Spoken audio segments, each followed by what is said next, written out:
حضرتك احنا موقفنا ايه من ماتش سيراميكا القادم؟ يعني لو سمحتوا انا برد بقول احنا بنعمل اللي فيه مصلحة النادي بس. اكتر من كده مفيش حاجة خالص. فاحنا شايفين مصلحة النادي دلوقتي ان احنا يعني هنلعب المباراة 24 دلوقتي، مفيش مشكلة عندنا، والامور ابتدت تتحل كلها لصالح النادي.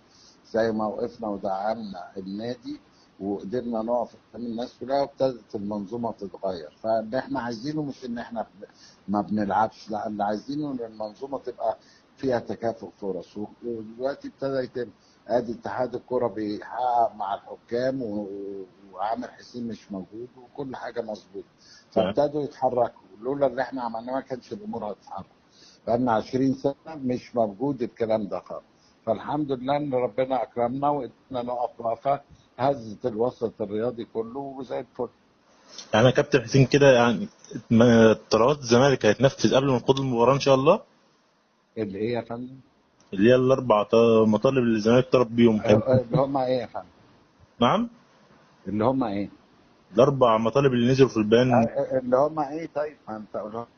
اللي هو كده جدول الدوري لحد نهاية الموسم ما هو وكل نزل جدول اه الدوري جدول لغايه الدوري كده الموسم. تمام. وكل فرقة تلعب الدور الأول، بعد كده الزمالك يلعب. لا، الدور الاول مش هينفع، عمليا مش هينفع، هيبوظ الدنيا كلها. فاحنا اخدنا ثلاثه من الاربعه، واخدنا الاحسن منهم كمان، ان احنا هنبقى مشتركين في وضع النظام المسابقه الجديد.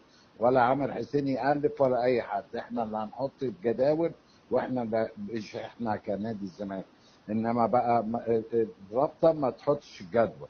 لازم احنا اللي نتفق كأندية على الجداول. فاخدنا كل الحقوق اكتر مما كنا عايزين، ما يعني عدا طلب واحد.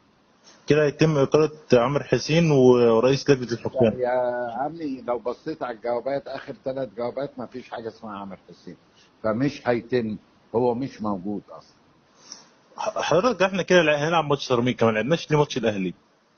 طب ما هو يعني لو ما كناش عملنا كده ما كناش وصلنا لكده.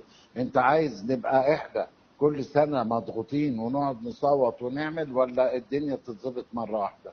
ده تتظبط مرة واحدة. زي الفل. يبقى توكل على الله وقول برافو عليكم. شكرا لحضرتك يا كابتن حسين. تحت امرك. مع ألف سلامة، مع ألف سلامة.